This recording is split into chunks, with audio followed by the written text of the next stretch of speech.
2024 Mercedes-Benz E-Class First Look, Classic Luxury Sedan for the Modern Age.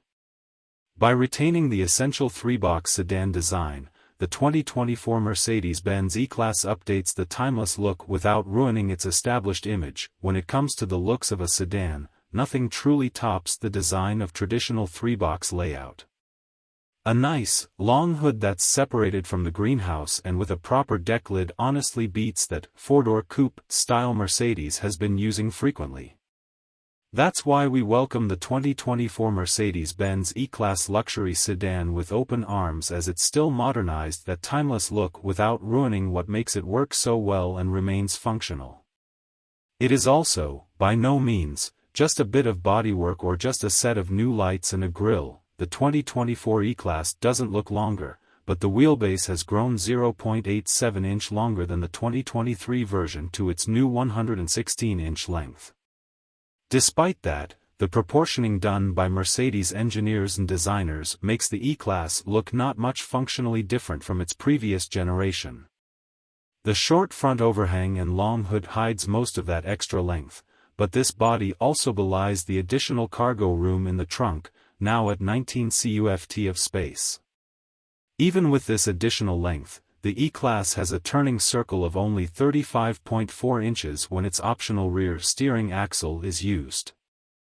This allows the rear tires to turn up to 4.5 degrees for that very impressive turning circle. Again, the body proportions hide the larger trunk area, which its deck lid does look smaller from the side, but this is thanks to its greenhouse flowing into the rear quarter panel so smoothly.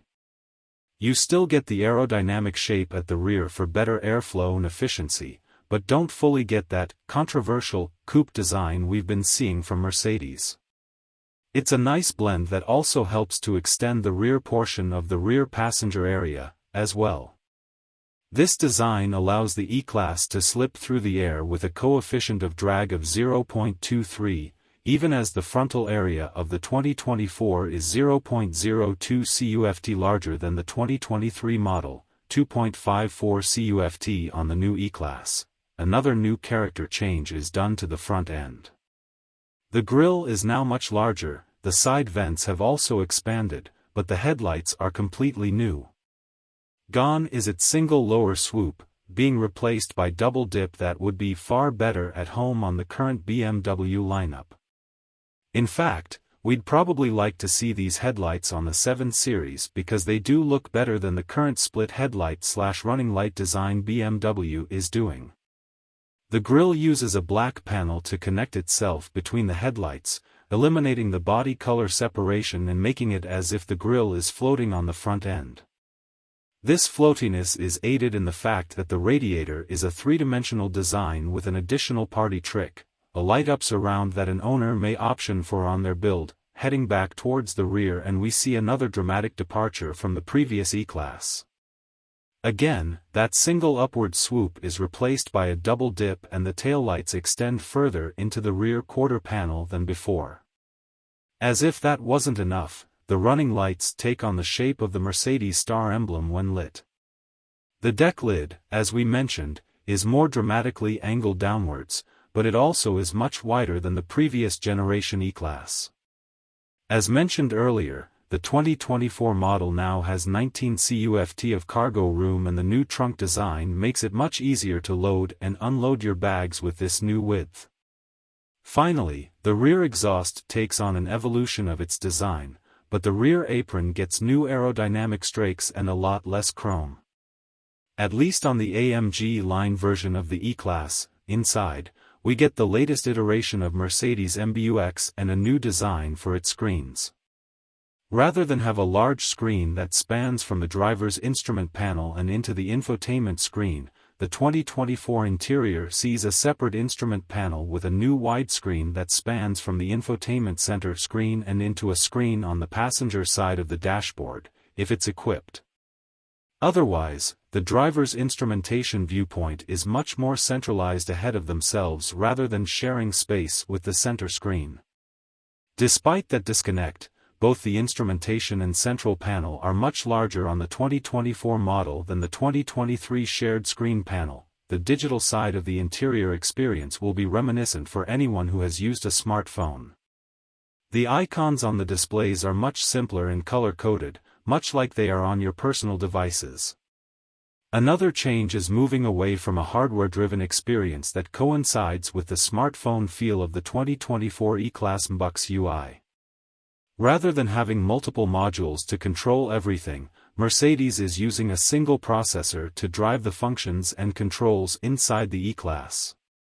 This also helps with a reduction on relying on multiple vendors and supply chain issues, as everything will be software-driven. You only need the code to implement the latest functionality feature on your vehicle and opens up a new world of updating without requiring new hardware. Like if a new lighting function were to be developed, it'd only require a download from Mercedes-Benz, though. There is an interior gimmick we're not very fond of for several reasons: interactivity using third-party web applications. With the 2024 E-Class becoming an entertainment machine on wheels, Mercedes is opening its interactivity functions with a selfie and video camera app via the optional MBUX Superscreens video camera that sits on top of the dashboard. This will allow users to directly interact with TikTok and video conference with Zoom or WebEx. Mercedes also mentions being able to play Angry Birds, which is somehow still a thing in 2023, and browse the web on the Vivaldi web browser. While these video camera functions will be disabled while the E-Class is in motion, the security issues that TikTok already has and alleged evidence that some automakers will gain access to cameras for office foolery make us question this decision. The one good part of the camera is that it will work to block the view of a video or TV stream from the driver while they are piloting the E-Class. Mercedes will implement an advanced filtering concept to make sure that content isn't visible to the driver while the E-Class is in motion. Another interesting feature is the use of AI to allow the car to learn and automate functions that are regularly used by its occupants. There is also the option to not rely on AI, and owners can program these routines themselves. Other driver assist features include the optional 3D driver display with attention assist, which detects when the driver is starting to fall asleep. This system will give audible and visual feedback to the driver to help them gain back attention, but if that fails, a continuous tone is played before going into an emergency stop function. Mild hybrid, decent power. The E-Class is also a mild hybrid vehicle with both the 2.0-liter turbocharged i4 on the E354 Matic and the 3.0-liter turbocharged V6 on the E454 Matic, getting a 20 horsepower, 148 lb-ft of electric assist from its 48-volt integrated starter generator (ISG) system. This bumps the 2.0-liter to a full output of 255 horsepower and 295 lb-ft of torque, while the 3.0-liter puts out 375 horsepower and 369 lb-ft of torque, while also allowing the E-Class to utilize gliding mode, power boosting, energy recovery, and have a nearly imperceptible start/stop mode. Both vehicles, however, are limited to 130 miles per hour, with a 9-speed automatic transmission. The 2024 Mercedes-Benz E-Class will be built in the Sindelfingen location, the same factory that builds the GLC, and at Mercedes Beijing, China plant in the next few months. Unfortunately, Mercedes hasn't provided an exact timeline on when we'll see the 2024 E-Class, except that it will be sometime later in 2023.